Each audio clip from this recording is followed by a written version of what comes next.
like real. We'll go ahead and start chapter 4 of The Medical Apartheid by Miss Harriet A. Washington. The dark history of medical experimentation on Black Americans from colonial times until the present. And we are doing good. We're moving along very nicely through the sea of pages. The sea of pages that Miss Harriet A. Washington has laid before us. Surgical theater. The surgical theater. In chapter 3, called The Circus Africanus, she was talking about Miss Bartman and other so-called African-American slaves, pygmies, who were put in zoos and used as experimentation and also exhibits.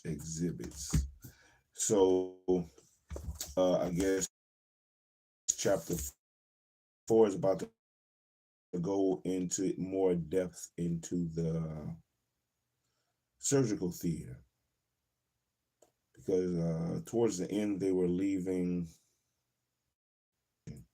The times were changing.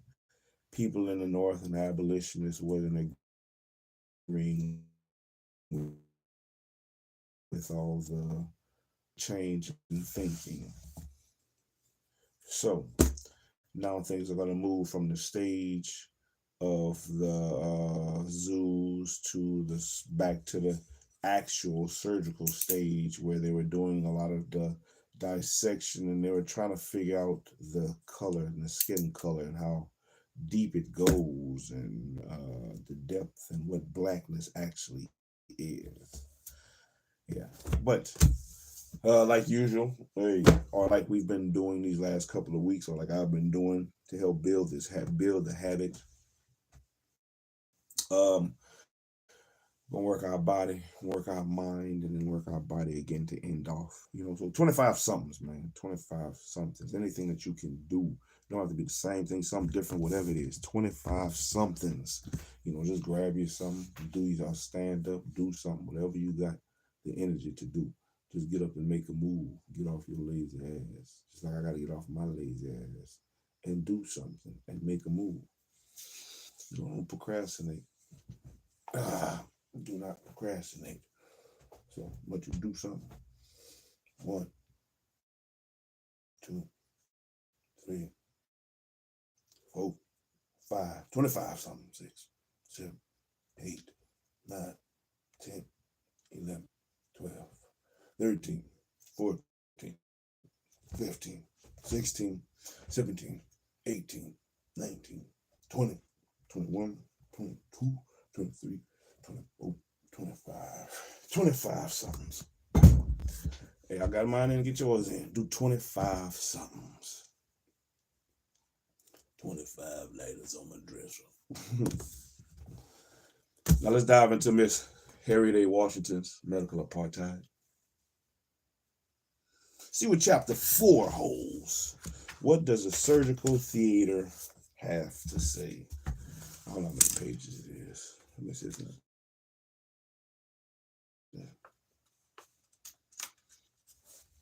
I might come back and finish it, depending on how many I read tonight. I might come back and finish it in the morning as well. We get to chapter 5 in the morning. Shalom, shalom, shalom, Mr. Walker. How you doing? Shalom. I am about to read The Medical Apartheid I'm reading tonight. Or that is the book we're on for these episodes of Reading with SHILO. So we're going into chapter 4, the surgical theater. The surgical. Let's get into it. Such free persons of color. The object of the faculty is to collect as many interesting cases as possible for the benefit and instruction of their pupils. And as the Medical College of South Carolina advertisement, in the Charleston Courier of November 16th, 1837. All first before we go all the way in now.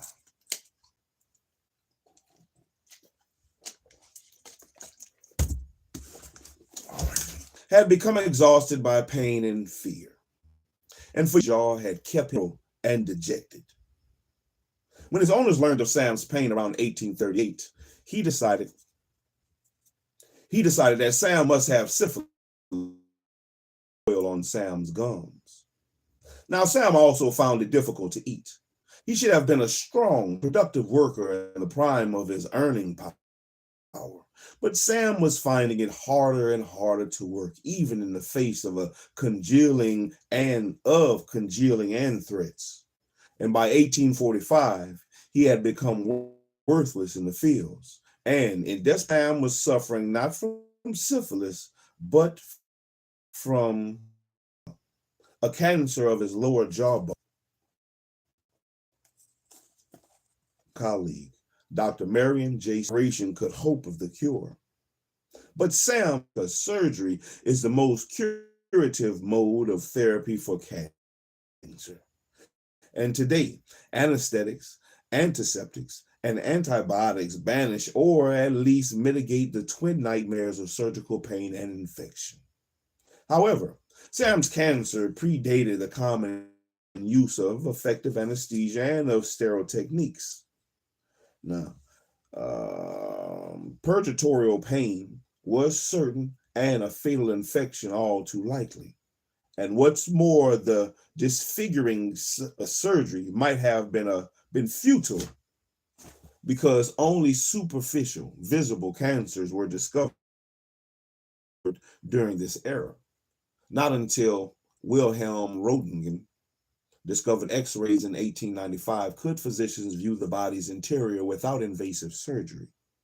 No imaging techniques allowed doctors to identify an internal cancer, and it could have spread internally through the long years when Sam was being erroneously treated for syphilis. This time, have acquired genic injury.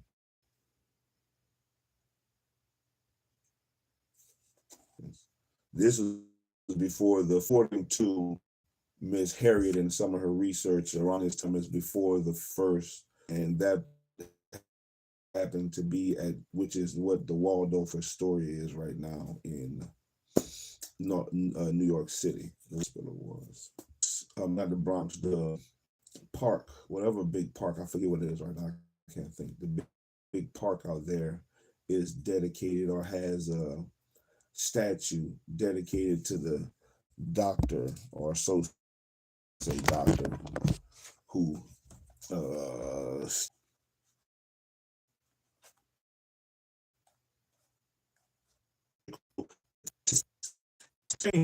low indeed, but he would not have dared to openly voice doubts about Sim's abilities, so refusing treatment because of the pain may have been a canny dodge. So the decision was left not to him but to his owner, who was eager to return his slave to profitable. Immortalized, Sims was all smiles. He kindly inquired into the slave's health and graciously invited Sam to have a seat. Fitted with physicians bounded forward to restrain him with straps around his thighs, knees, ankles, abdomen, chest, shoulders, arms, wrists, elbows, and head. Sam, Sims noted, appeared to be very much alarmed. While he was being immobilized, 10 medical students and 15 interested others filled in to watch as Sims operated for 40 minutes to remove a large section of Sam's lower jawbone. SAS anesthesia. When he finished, the surgeon noted with satisfaction that his surgical innovation had proved its practicality. Whether the patient is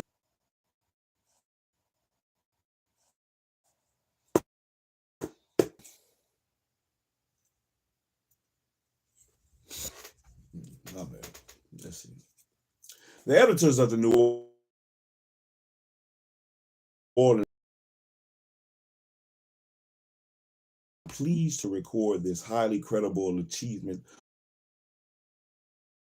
Pleased to record this highly credible achievement of the surgeon. Now, after he of the surgeon. Now, after he recuperate, there we go, into rural Alabama.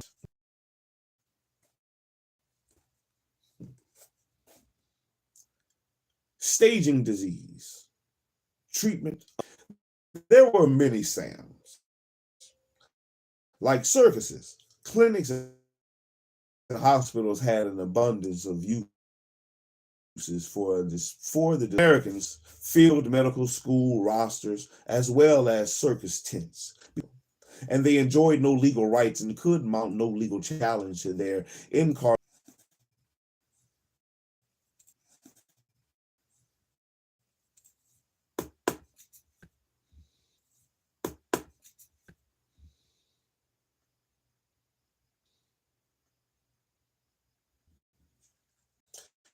These pages that Miss Harriet Washington has before us.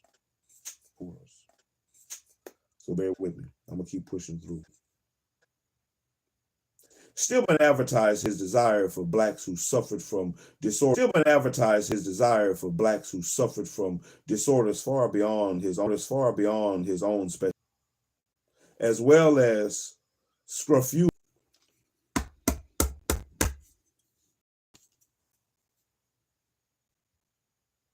He wished to test new techniques and medications he had formulated on debilitating and chronically unhealthy blacks in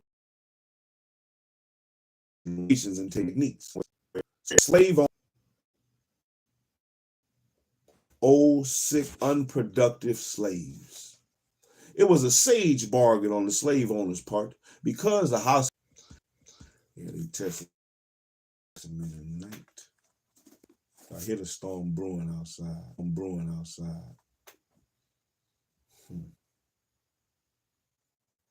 If the slave recovered, the master would once again profit from his or her and moreover, the slave owner could lay claim to benevolent dogmatical knowledge, questioned heroic but ineffectual treatments such as bleeding, purging, and cupping, causing them to quickly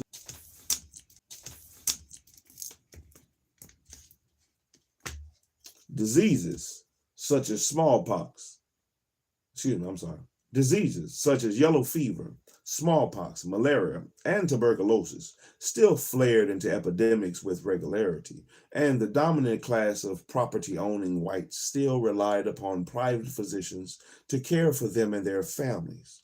However, they increasingly expected those physicians to have the professional benefit of hand-on clinical experience.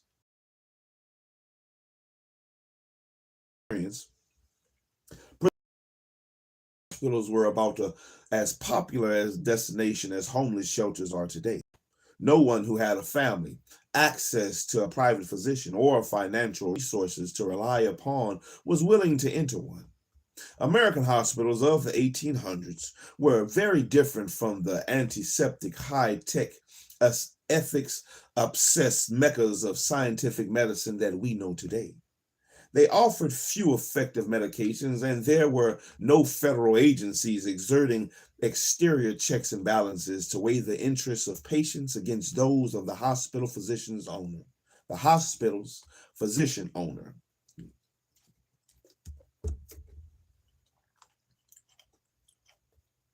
Without the therapeutic options, patient protections, medical advances, and knowledge that we take for granted today, the hospital was less an institution for healing than a physician-centered venue for learning, training, and experimental approaches, which I still think it is today. I still think it's that today.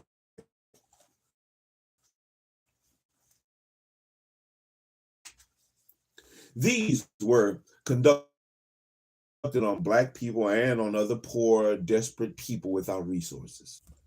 Perhaps Thomas Jefferson said it best.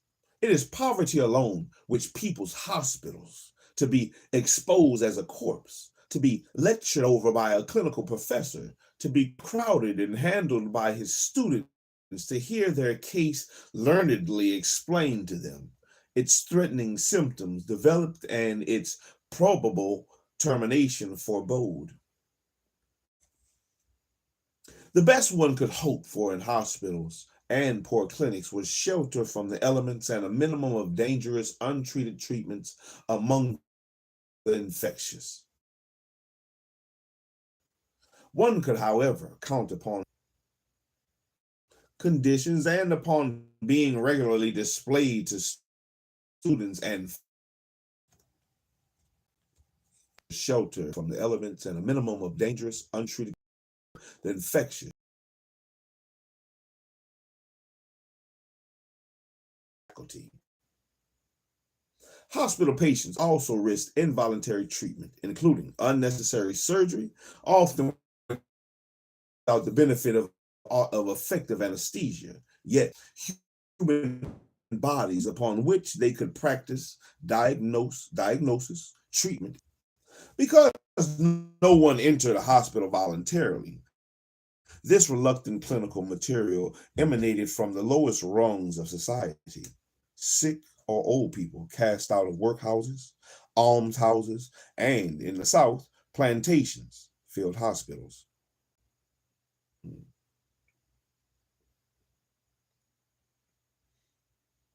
Clinical patients would not ask for their consent, and any physician who hesitated to operate on protesting slaves found he was legally bound to follow the wishes of not the slave but the owner. In the South, African Americans were reluctant patients, but they were outnumbered poor whites in hospitals. When the city of Richmond, Virginia, contemplated expanding public funds to build a new almshouse, the professors, owners of the Medical College of Virginia, proposed a mutually beneficial alternative. They would take all the sick and infirm paupers into their infirmary and, in exchange, pay the city the funds it needed for their workhouse. Man.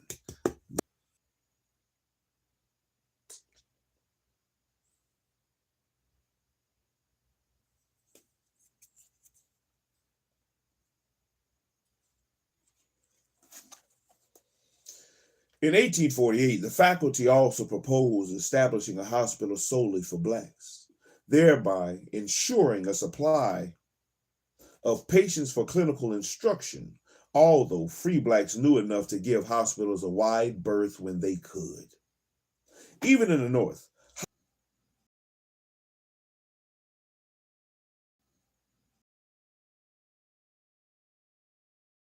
Massachusetts General Hospital in 1829, his doctor, George W. Otis, MD, was severely taken to task. Clinical objects in wonder. Clinical objects of wonder. Clinical objects in wonder. Clinical objects of wonder. Clinical display. In treatment took place without consent. Treatment took place without consent, often via unpleasant draconian also material, often included speculation were incongruously a field of reproduction. Year-old a medical student at the University Journal article, Medical College of Virginia,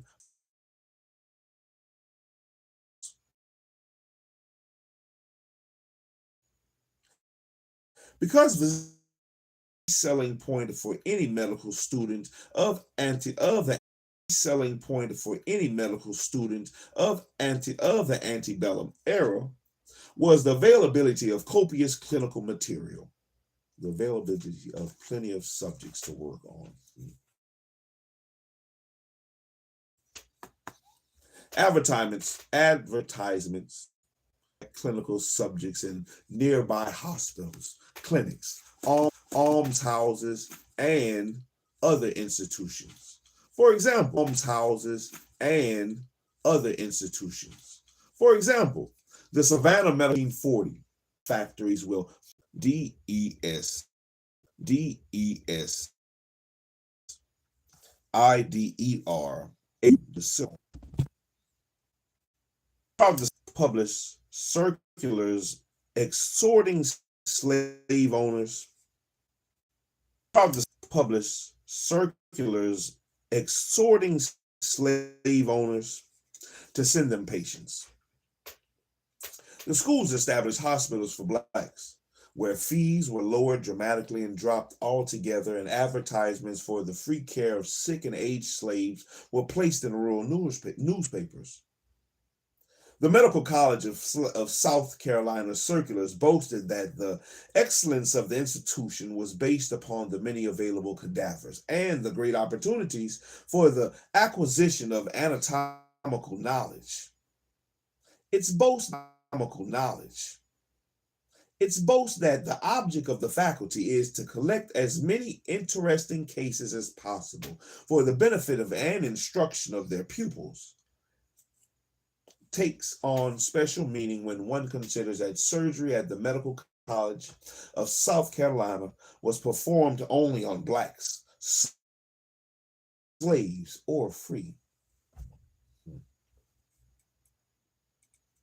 The other Charleston school, the State Medical College Infirmary, admitted poor whites, blacks, and slaves. However, while the whites and free blacks were charged fees for lodging and treatment, slaves were treated for free. The school openly stated that the sole object, emphasis added on the faculty is to promote the interests of the medical education within their native state and city.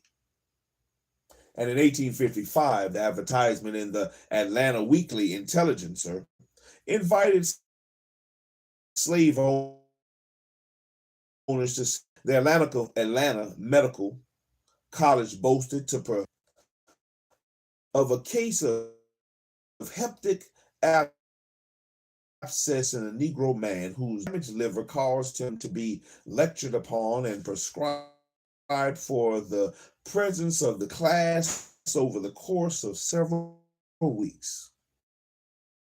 A black woman with tuberculosis entire year. And we find this open desire for operating theaters, autopsy tables, and pathology jars chilling today. And however, it simply reflected the social realities and of the slaveholding South.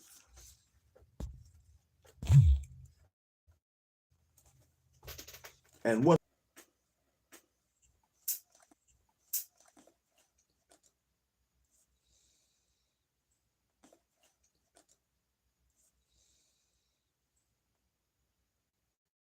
this need of one Americans.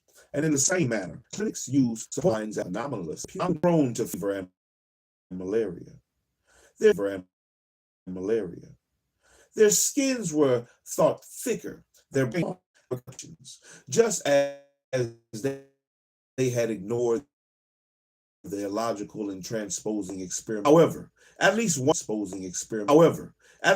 addressed the issue here. Matus, MD, published a 125-page surgical analysis arguing that the scientific racist could have his cake and eat it too. Matus agreed with most contentions that of black physiological pathology, but he presented a shotgun marriage of his argument for rampant racial physiological differences that to a dogmatic claim that these differences would make no practical difference to the surgeon who wanted to assess procedures.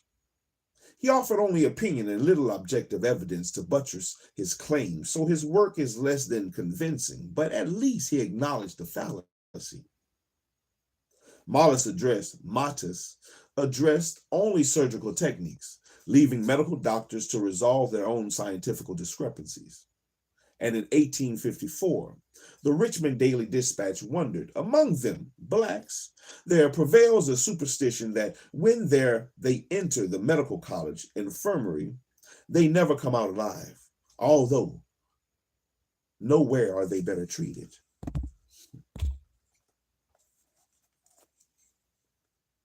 Events, however, reinforced black fears and outrage, which was sometimes shared by the white medical community.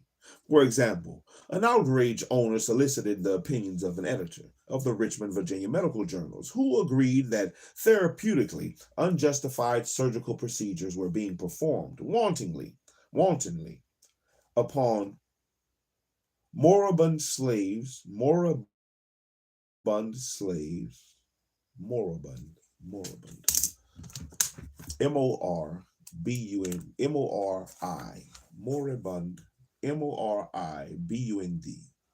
moribund, moribund. I want to look it up.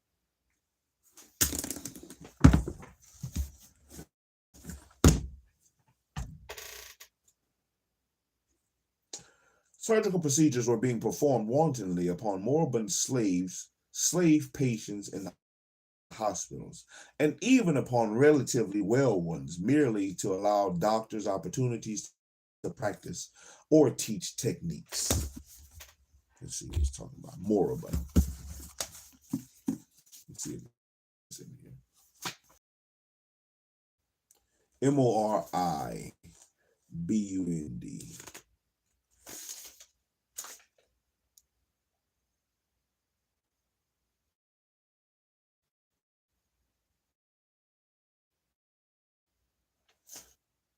moribund. Near death or about to collapse. Wantonly upon near death or about to collapse slave patients in hospital, to allow doctors opportunities to practice or teach techniques. To allow doctors opportunities to practice or teach techniques. One such incident involved a slave whose master sent him to the medical school clinic for treatment of a stubborn leg ulcer. The surgeon decided to amputate the leg, surrounded by students, although no clinical inductions exist. Procedure. Complained that his leg was cut off to let the students see the operation and to bring the doctor as well as the medical college into notice. The journal editor investigated and then agreed, censoring the surgeon as the heartless monster. However, neither the name of the surgeon nor the medical school was revealed in the journal, and the outraged editor even failed. W.H. Robert similarly decided to amputate the leg of a 15-year-old slave girl without making any other subject. Should be weighed be very differently estimated. It was all resort for a rich man. Amputating the limb of a slave was a matter of comparatively little importance. Students should hesitate much less to remove a limb if he be a slave than if he be a free man, and especially a white man.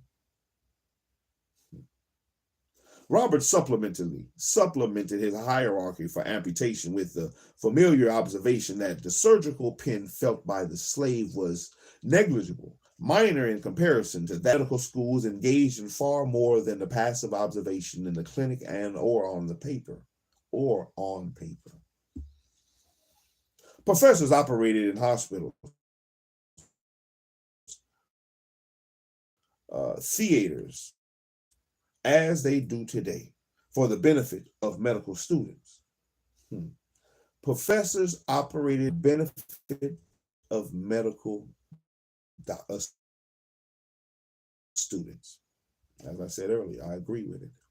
That's what I think. The performances also boosted their own reputations. Being compelled to undergo surgery before an audience of physicians, such as Sam suffered, was the standard of care for slaves. And throughout the 19th century and first half of the 20th, the use of blacks for clinical demonstration persisted largely unchanged, except that it eventually became a tactic rather than an advertised reality, a teaching material New physicians left their medical school training with a deeply ingrained habit of looking upon blacks as demonstration material. And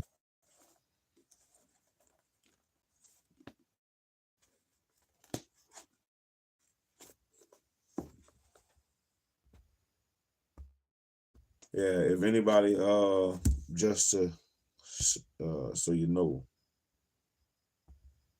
I am not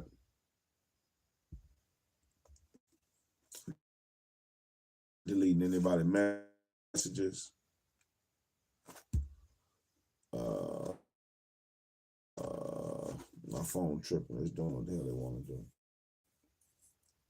But illustration of black bodies was not limited to the clinic, and publications was as important to a physician's career. Such publications often different. Only physicians who were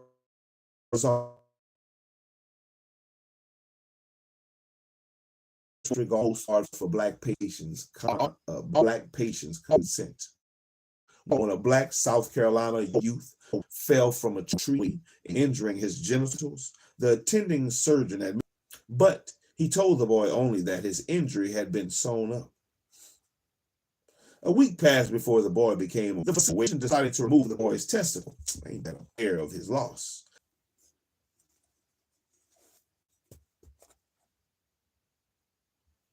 Publication in a medical journal was also important because unless others could read of or reproduce the experiments with similar success results, a physician could not hope to be credited with discovery of the new therapy.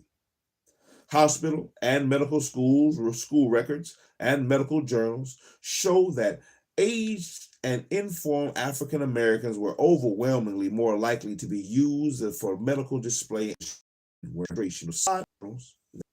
that 18 and an even greater racial disparity of black, thanks to the strong prejudice against medical display of the organs and bodies of. And when performed eye operations on slaves in 1838, he performed them before students, and 3 surgical cases only upon Negroes were also performed by that school's Dr. Paul Eve before students as part of their training.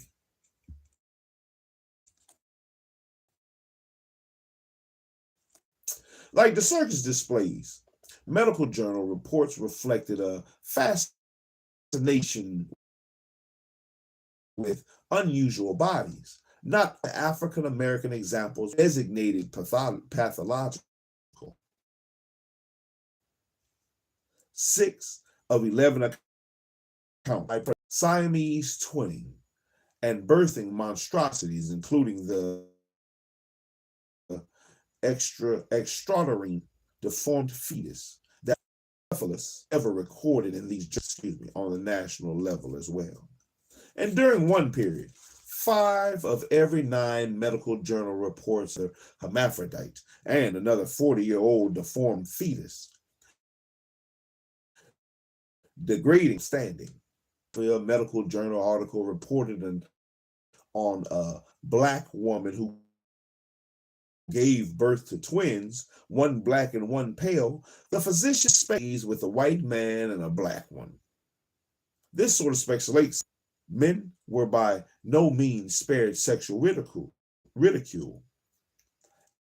And when curious physicians repeatedly examined Ned, a hermaphrodite, over the course of several years, and one doctor's medical journal report contained this passage, whether his amorous advances to the dusky maidens around him has ever resulted in any practical display of virility is unknown.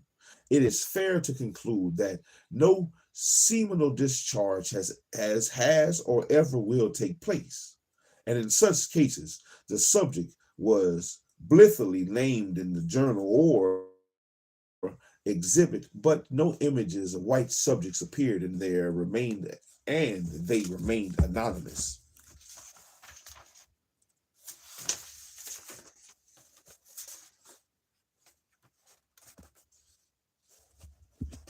Some displays encouraged their belief in widespread racial.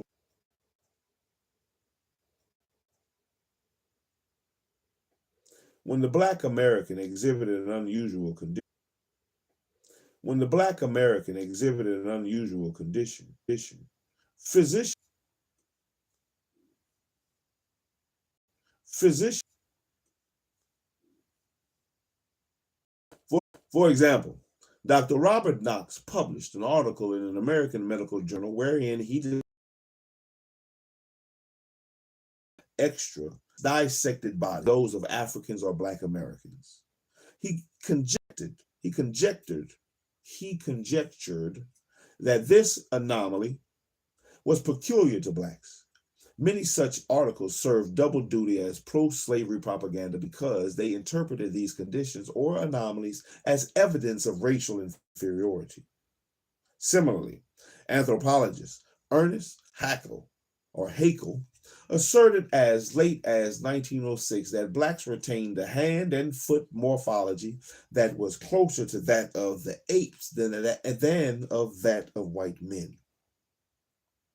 These are wild tribes of men who can oppose the first or large toe that to the other four, just as if it were a thumb. They can therefore use their grasping foot like the so-called hinder hand, and the Negro, in whom the big toe is especially strong and freely movable when climbing, seizes hold of the branches of the trees with it, just like the four-handed apes.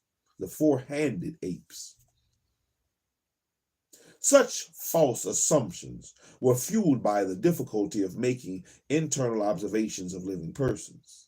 And scientists assumed that the skeleton nervous system and viscera of African Americans were quite different from those of whites. But proving this was a challenge because they had no internal imaging techniques. Such empirical evidence for punitive differences was ascertainable only through autopsy.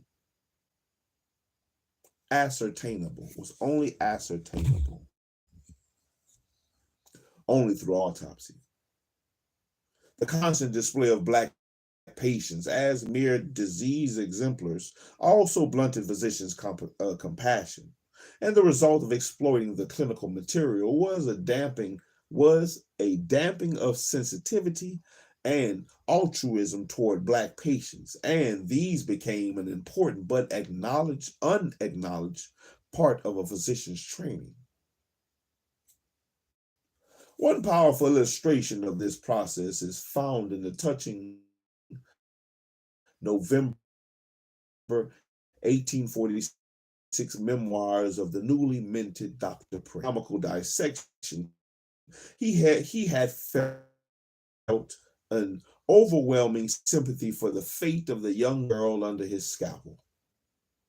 Today, our subject, a poor Negro girl, was brought up poor, despised and disregarded, degraded and despised in life. You are to be made a spectacle and subject. Yet, under professional pressure, he immediately launched into a detailed public surgical dissection of the girl's labia. And a year later, the same doctor laughingly wrote of his antics the night before, when he had delighted in making a group of white women of his own social class scream in horror. Now how? By frightening them with a piece of a dead nigger that he had saved from the dissecting table. This sad psychological transformation suggests a possible answer to the troubling discrepancy.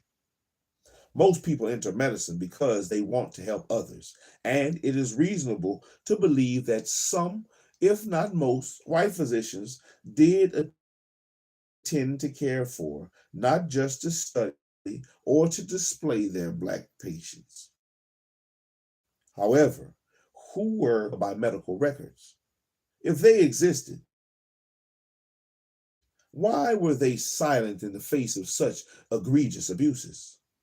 Slave narratives tell us that empathetic physicians could occasionally be found on plantations, but as the hospital system began to standardize the training of American physicians in the mid 19th century, kindly white doctors disappeared from African American oral histories and certainly cannot be found in the Southern medical journals, which were replete with disdainful, mocking depictions of African American patients who had undergone humiliating and painful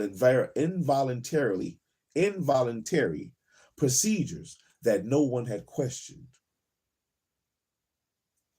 Those doctors who viewed blacks as persons rather than clinical material were often those least able to help them and least likely to record their opinions in medical journals, beginning medical students. The dehumanizing effects of their training might easily have deformed their altruism, and students such as the young George Prey were likely to be the most idealistic of caregivers, but they were also the most vulnerable to repercussions professional repercussions should they offend professors. They could not afford to criticize instructors, even obliquely, by suggesting that the clinical material should be treated as sensitively as white private patients. And eventually, students absorbed the racist values that informed their educations at every turn.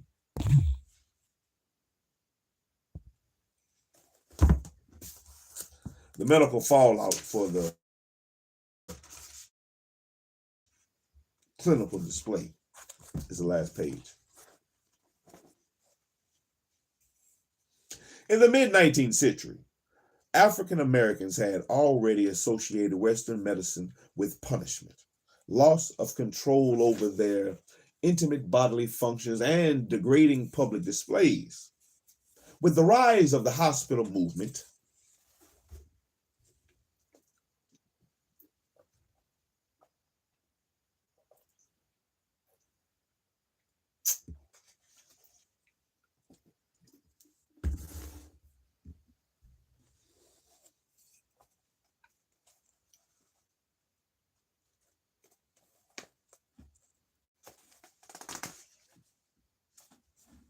with the rise of the hospital movements, intimate bodily functions,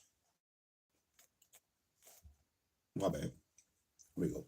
With the rise of the hospital movement, the need for living subjects forced African Americans to become objects to be studied, reproduced, written about, and practiced upon, always without consent and sometimes with brutal violence by physicians who refused to acknowledge their pain. Hospitals and medical schools became firmly cemented into the African Americans' consciousness as places of terror, violence, and shame, not of medical care. And moreover, clinics' use of black bodies involved far more than passive display. Medical students observed the course of illness in blacks for educational purposes, but clinical display grew to encompass prescribing for and treating patients in front of doctors in training. Physicians demonstrated and practiced invasive and surgical procedures on interned slaves and African Americans, sometimes to pioneer a new procedure to display surgical acumen or to enhance the reputation of practitioners. And black physicians, such as James McCune Smith and W. Montague Cobb, were consistent defenders of the human rights of African Americans and were the first to object when these were violated. Unfortunately, black doctors' impact was limited because they were not yet present in large numbers, and they usually were not permitted to train in the hospitals and clinics where the abuses took place. Black physicians still had to leave the South, and often the country, to obtain medical educations, and many were pressured to leave the country after obtaining an MD.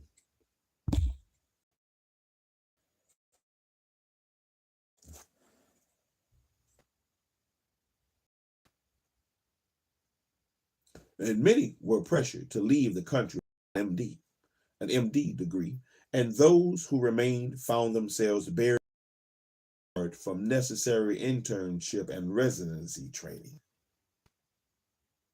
The white physicians who were trained by peering at, ridiculing, and practicing upon the captive bodies of African Americans had been taught to view their bodies as expendable. And when loosed upon the world as practitioners, they continued to view African Americans as subjects rather than as patients. And graduate physicians utilize unwilling blacks to display their therapeutic prowess or as raw material for research papers and surgical reputations.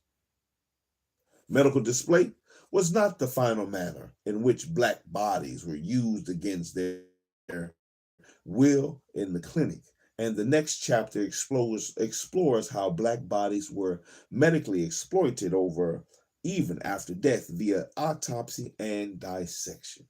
And that was chapter 4. Man, I made some moves tonight. We put in some work tonight, man. We was rowing through the sea of pages of chapter 4, which was the surgical theater in the medical apartheid by Miss Harriet A. Washington. Man, yeah, we was booking it tonight. I went over my hour time frame that I normally do, but hey, a little over an hour. But we finished. We finished the whole chapter. We finished the chapter in one go. Shit, I'll rock with it. I'll take that. I'll take that. You know how much destruction in the world I've done? SHILO Hammer, destroyer of worlds. By reading this book, you know how much destruction I've done. How many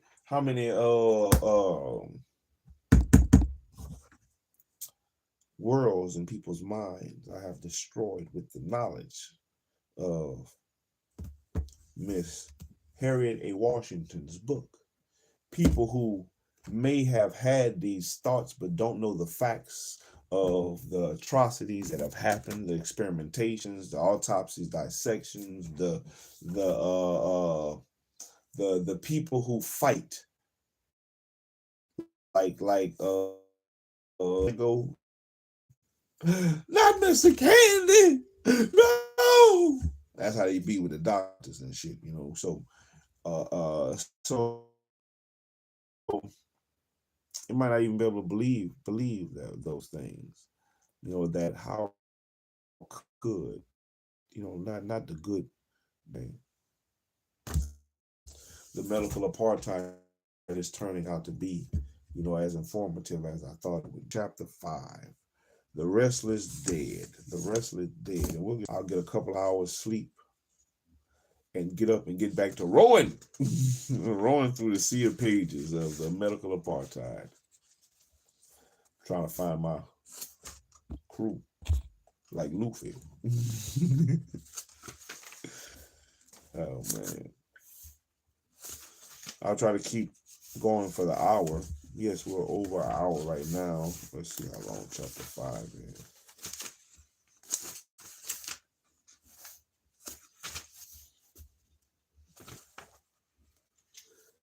Oh, chapter 5 gonna be important.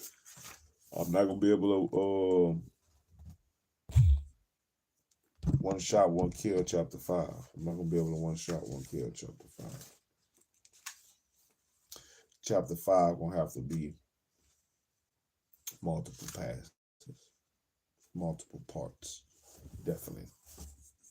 Hey, but once again, man, hey, I pulled it off, man. Felt like reading tonight, and it definitely showed with the completion of chapter 4. The surgical theater moved along wonderfully. I feel like I read wonderfully. I messed up here and there, but still wonderful. Appreciate everybody who stopped by, who listened in, who liked, commented, who subscribed. Apologize for all the messages that got deleted while my phone was doing its own thing.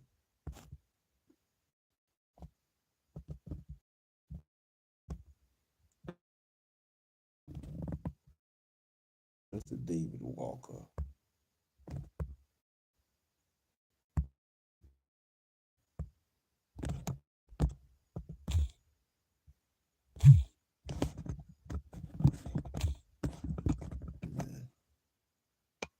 Anyway, yeah, so let's finish it off though.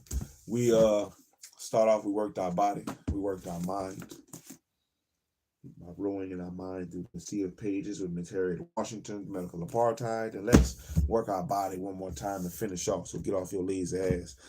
Oh, do something. 25 something. It's 25 something. I'm gonna give my 25 something right quick, and we're gonna end off. We're gonna end the live. We're gonna end the live and make some other things happen. Let's go. 1, 2, 3, 4, 5, 6, 7, 8, 9, 10, 11, 12, 13, 14, 15, 16, 17, 18, 19, 20, 21, 22, 23, 24, 25. I don't know about y'all, but you know, I sleep better. I mean, this little 25 ain't nothing for me, man. That don't do nothing for me. I mean, it's something. It's just something. It's just to keep it going. But when I really get a workout, you know, before I go to sleep, man, I sleep. Man, I sleep. I sleep. A good workout. Yeah, good sleep. You know. But hey, that has been the episode. That has been tonight's episode. This episode of Reading with SHILO. That's me, baby. I'm out here. Reading shit. Mr. I'll read. Mr. I'll read that thing. And we have been reading that thing. We've been reading a lot of things. I've been 23 down. This will be 20. And we have 15 chapters, and we're already on chapter 5. 10 more chapters to go. We're going to keep pushing. One session at a time. One episode at a time. One chapter at a time. One part at a time. Here, one page at a time. Here a little, there a little, man, until we find something that we can learn and grow from in these books and apply to our life, you know, to help us succeed, man. We have all that we need to succeed. We just need to use it. You know, some of us need to look at it from a different vantage point, you know, and see what's available to us. Learn how to go into our files and see what we got available to us, because we got everything we need to succeed.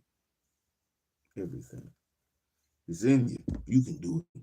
You can do it. I can do it. If I can do it, you can do it. You know, just take a little time. It's going to take a little doing. It's going to take a little effort. And, you know, starting good habits or starting better habits, trying to break old habits is definitely a good thing. And this is definitely a good habit to pick up, reading. You know, so become a better reader. That's what I'm trying to do. I think I'm doing wonderfully. But I'm going to keep pushing. We're going to keep pushing on daily to grow on the daily. I figure out maybe I'll do a carving video. I haven't been carving. I really haven't been carving lately. Not lately. I got my pieces. I didn't want my other chess pieces I need to finish. I've been doing other stuff, painting and other things. But we'll get back to it. I'll try to put up some carving videos, and I might do a carving live here one of these nights. Just sit up and carve. See what's happening. See what's going on. But until tomorrow, or until later on today, man. Shalom, everybody. Shalom. That has been this episode of Reading with SHILO. Man, the Medical Apartheid by Miss Harriet Washington. The Dark History of Medical Experimentation on Black Americans from Colonial Times into the Present. If you haven't seen chapters 1 through 4, go check it out on the back end. It's on the pages, man. And we'll be back on the next episode to start chapter 5. Come check it out if you haven't. Like, comment, subscribe. Tell your people, man. We out here, man. We out here. Shalom, everybody. Till next time. And I hope y'all have a wonderful evening, a wonderful night.